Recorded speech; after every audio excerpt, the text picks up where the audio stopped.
Ah, ça y est, là on vient de commencer donc la reconnaissance, on est derrière les coureurs, on vient de rentrer dans le département de la Côte d'Or par le village de Goméville et puis on se dirige direction Châtillon-sur-Seine. D'accord, et ben pour info c'est un petit village qui fait la frontière entre la Côte d'Or et l'Aube, donc à mi-chemin entre la Bourgogne et la Champagne. D'accord. Nous sommes passés par Châtillon-sur-Seine qui est connu pour son vase de Vix. Nous avons traversé également le futur parc national Champagne-Bourgogne et nous sommes passés à proximité du Muséoparc Alésia, c'est l'endroit où tu peux revivre la guerre des Gaules. Tu connais ? Ouais, j'y suis déjà allé, c'est un bel endroit pour passer un petit moment en famille et revivre cette guerre. Alors à quelques kilomètres de là, Denis, on vient de traverser le pays au soie Morvan, qui est un magnifique territoire qui est labellisé Pays d'art et d'histoire. Et je suis sûre que toi qui aimes les beaux paysages, tu seras conquis par ce territoire. Donc on a par exemple le Muséoparc Alésia, dont on a parlé tout à l'heure. Et on peut également aller visiter Flavigny-sur-Oserain, qui est un des plus beaux villages de France. Et je suis sûre que lorsque tu y es déjà allé ? Ouais, en plus avec les coureurs, on passe souvent par là-bas. Entre autres pour le Tour de Côte d'Or, c'est de beaux paysages et de belles routes pour faire du vélo. Et ben, tu as dû remarquer cette petite odeur d'anis, puisque là-bas on a la fabrique des anis de Flavigny, qui sont des bonbons ronds et qui sont connus dans le monde entier. Il y a un beau village en plus où il faut grimper pour aller Tout à fait, accéder. donc pour le vélo c'est parfait. Voilà.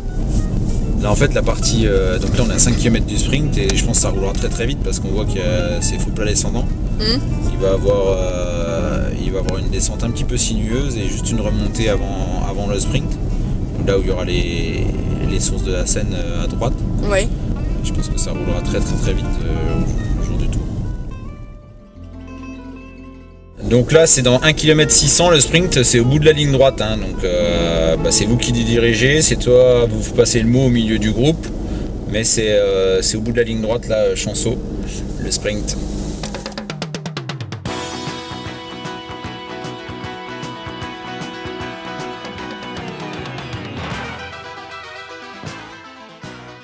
Là, ce qui est intéressant aussi dans toute cette partie-là, c'est qu'on voit loin, donc les gens qui seront sur ces grandes lignes droites, ils verront le peloton passer peut-être vite, mais par contre, ils le verront arriver de loin. Et ça, c'est sympa. Là, pareil, l'arrivée sur Saint-Seine, elle est un peu sinueuse avec la descente avant. Il y a quand même 2-3 belles courbes. Et puis en bas, on commencera à reprendre une partie plus vallonnée, on va dire, de l'étape. Là d'ailleurs on voit bien l'abbatiale de Saint-Seine-l'Abbaye. C'est vrai qu'on plonge. C'est un beau point de vue d'ici. On a vraiment la vue sur le village.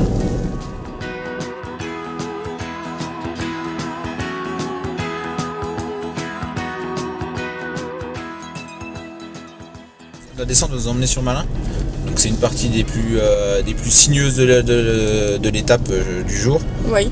Où la descente est quand même rapide, avec des virages quand même assez prononcés.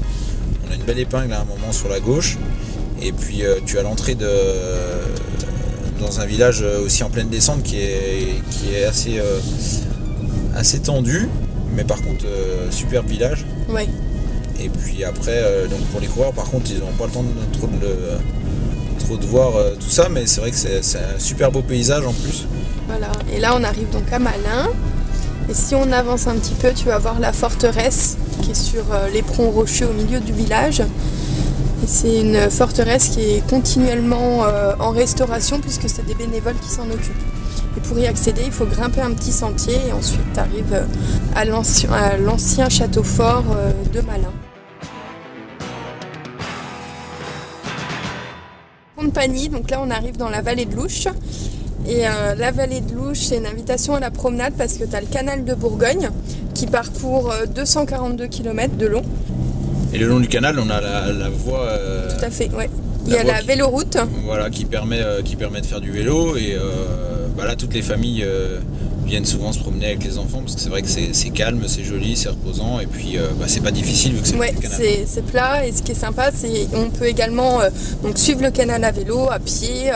Et on peut utiliser également l'application Balade en Bourgogne.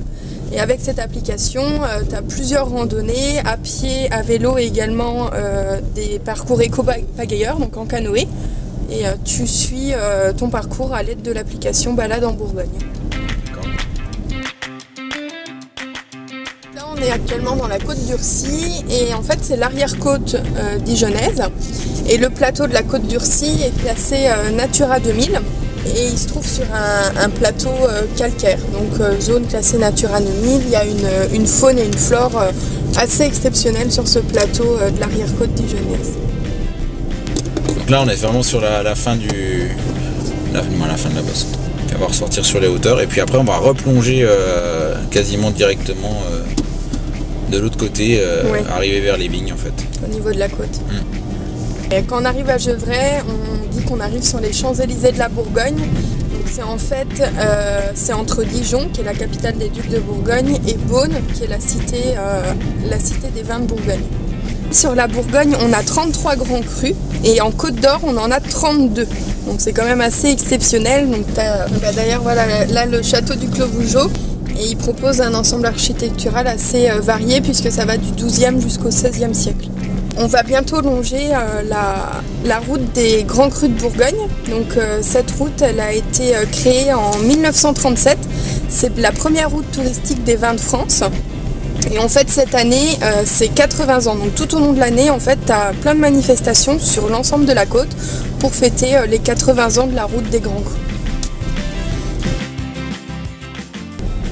L'abbaye de Cîteaux, elle a été érigée en 1098 et actuellement elle est toujours habitée par les moines cisterciens, et ils font le fameux fromage de Cîteaux que tu connais certainement. Ouais, je connais. Fromage à base de lait de vache.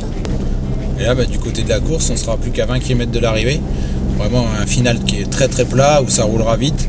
Toujours avec ce risque de bordure s'il y a du vent. Mais là, on sera vraiment dans un enchaînement très très rapide. Et puis, ça va rouler très très vite. Bon, pour conclure de nuit cette étape, on a fait une belle étape aujourd'hui. On a parcouru la Côte d'Or, qui représente un peu le savoir-vivre à la française. Et je pense que tu seras d'accord avec moi si je dis que la Côte d'Or ravira ceux qui viennent pour le patrimoine, la gastronomie, le vin ou même la nature. Ça comblera tout le monde. Je pense qu'ici, il y a vraiment de quoi faire et passer un séjour, faut pas prévoir qu'une seule journée. Je pense en Côte d'Or, il faut prévoir plusieurs jours. Et il y a vraiment de belles choses à voir et de bonnes choses à déguster, ça c'est certain. On est d'accord.